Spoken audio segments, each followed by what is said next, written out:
the temperature outside had already dropped below zero, and it was only 4 in the afternoon. Inside a house made of packed earth, a mother pressed her hand against the wall, feeling for the cold spots where the frost was starting to creep through. Somewhere out on the open plain, her husband was still walking home from the barn, following a rope he had tied from the house to the door of the animals, because in a storm like this, a man could lose sight of his own front porch and freeze to death 50 feet from his family. This was not the Wild West of gunfights and saloons. This was something far more dangerous. This was winter on the Great Plains, and for the families who staked their entire future on a patch of grassland, survival depended on things most of us would never think twice about: a rope, a stove, and sheer wool. In the decades after the Homestead Act of 1862, hundreds of thousands of families pushed westward into Nebraska, Kansas, the Dakotas, and beyond, chasing a promise the government had printed on paper. Claim 160 acres, live on it, work it for 5 years, and it's yours. It sounded simple. It sounded like freedom. What the paperwork didn't mention was what those same acres looked like in January, when the wind had nothing to stop it for hundreds of miles, and the nearest neighbor might be an hour's walk away. So how did ordinary families, many of them immigrants who had never seen a landscape this empty, survive months of brutal cold with almost none of the resources we consider basic today? The answer is stranger, and more resourceful, than most people realize. Let's start with the house itself, because on the treeless plains, there was a problem before winter even arrived. What do you build with when there's no wood? The solution was the earth beneath their feet. Settlers cut thick strips of prairie sod, dense with roots that had been growing undisturbed for centuries, and stacked them like bricks to form walls 2 or 3 feet thick. These sod houses, nicknamed soddies, were often mocked as primitive shelters for the desperate. But here's the twist almost nobody expects: sod houses were remarkably good at holding heat. Those thick earthen walls acted as natural insulation, keeping the biting plains wind outside and trapping warmth from a small stove inside. In some ways, families in soddies stayed warmer through blizzards than settlers in poorly built wood frame houses elsewhere. That doesn't mean life inside was pleasant. Dirt crumbled from the ceiling with every gust of wind. Rain turned the roof into a slow, dripping mess that could last for days after the storm had passed. And there was another problem, one that turned out to be one of the more unsettling realities of soddy life: snakes, insects, and other creatures liked the insulation just as much as the humans did. Families would find themselves sharing walls, quite literally, with whatever had burrowed in before them, but staying warm required more than good walls. It required fuel. And this is where homestead life on the Great Plains reveals just how far people were willing to go to survive. Without forests nearby, firewood was a luxury few families could count on. So they turned to something that might sound almost unbelievable today: dried buffalo and cattle dung, known on the prairie as chips. Once fully dried by the sun, these chips burned surprisingly clean and hot, becoming one of the most reliable heat sources on the plains. Gathering chips became a daily chore, often given to children, who would head out with a basket or a sack, picking the plains clean before a storm rolled in. It wasn't glamorous. But it kept a family alive through a night that might otherwise have ended in tragedy. When chips ran short, families burned whatever they could find.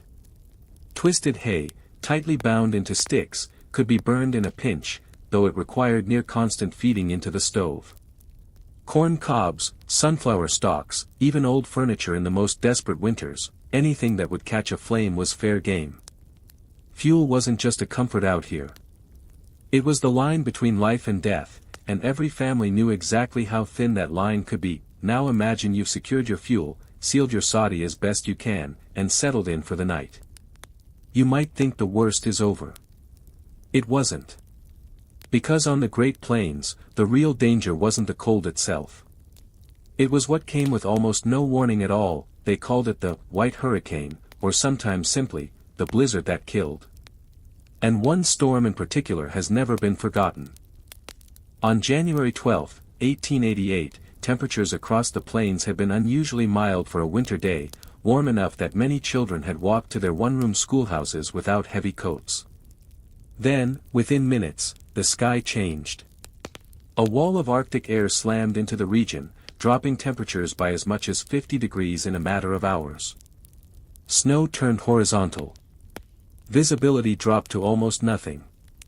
Teachers, faced with an impossible decision, had to choose: keep students trapped in a schoolhouse that might run out of fuel, or send them out into a storm so violent that people were losing their way just steps from their own front doors. This storm became known as the schoolhouse blizzard, or the children's blizzard, and it remains one of the deadliest storms in American history, claiming, by most estimates, well over 200 lives, many of them children who never made it home. Some teachers made the extraordinary choice to tie their students together with rope or twine, forming a human chain so no child would be lost in the whiteout, guiding them step by step toward safety through snow so thick it swallowed sound itself. It's a devastating story, but it reveals something crucial about how homesteaders survived out here at all. Preparation wasn't optional, and even the smallest precaution, a rope tied from house to barn, a chain of clasped hands through a whiteout, could mean the difference between a family staying whole and a family losing someone forever. So how did people function day to day, knowing a storm like that could arrive with almost no warning? The answer lies in routine, and in a level of self-sufficiency that's almost hard to picture in the modern world. Before the first snow ever fell, families spent the entire autumn preparing, because once winter arrived, a trip to town might become impossible for weeks at a time. Root cellars, dug beneath or beside the house, were packed with potatoes, turnips, carrots, and onions, vegetables that could survive months without refrigeration. Meat was salted, smoked, or packed in barrels of brine to preserve it through the cold months, since there was no way to keep anything fresh once the ground froze solid. Families canned fruit, pickled vegetables, and ground their own flour, because a general store 15 or 20 miles away wasn't a quick errand. It was a full day's journey, and in a blizzard, it wasn't a journey at all. Clothing had to be prepared just as carefully. Women spent countless hours knitting wool socks, mittens, and scarves, often reworking old clothing into new layers as children outgrew what they had. Every scrap of fabric mattered. Nothing was wasted, because nothing could be quickly replaced. And then there was the isolation itself, a challenge that historians now believe took just as heavy a toll as the physical dangers of the cold.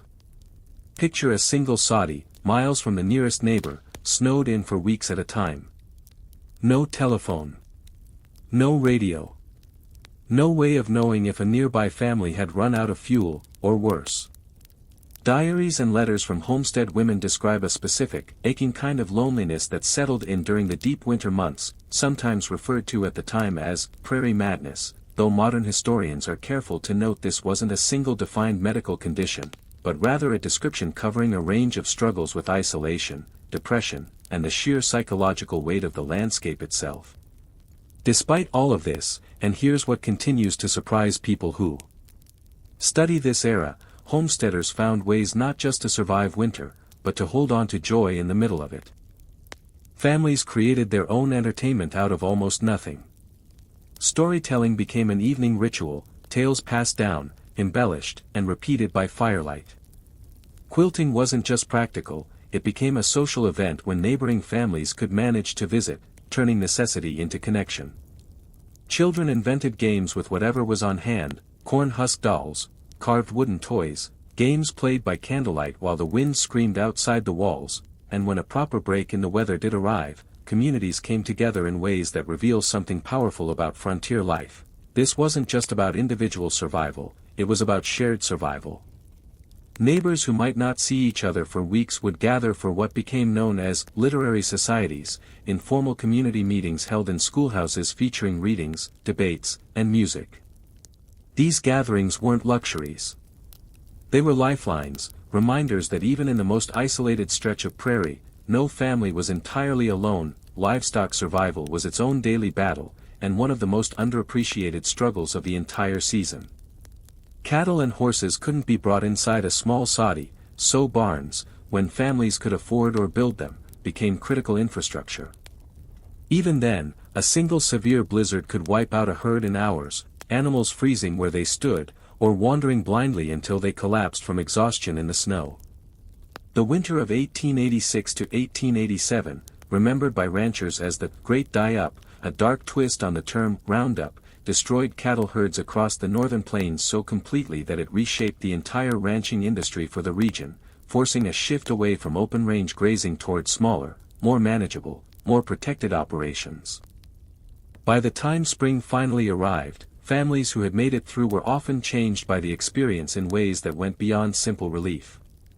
Diaries from the period describe a specific kind of joy at the first sight of green grass pushing through melting snow, a moment many settlers described as more meaningful than any holiday, because it meant, quite simply, that they had survived another year on land that had tested every ounce of their endurance, and perhaps that's the real story hidden inside the history of Great Plains homesteading winters.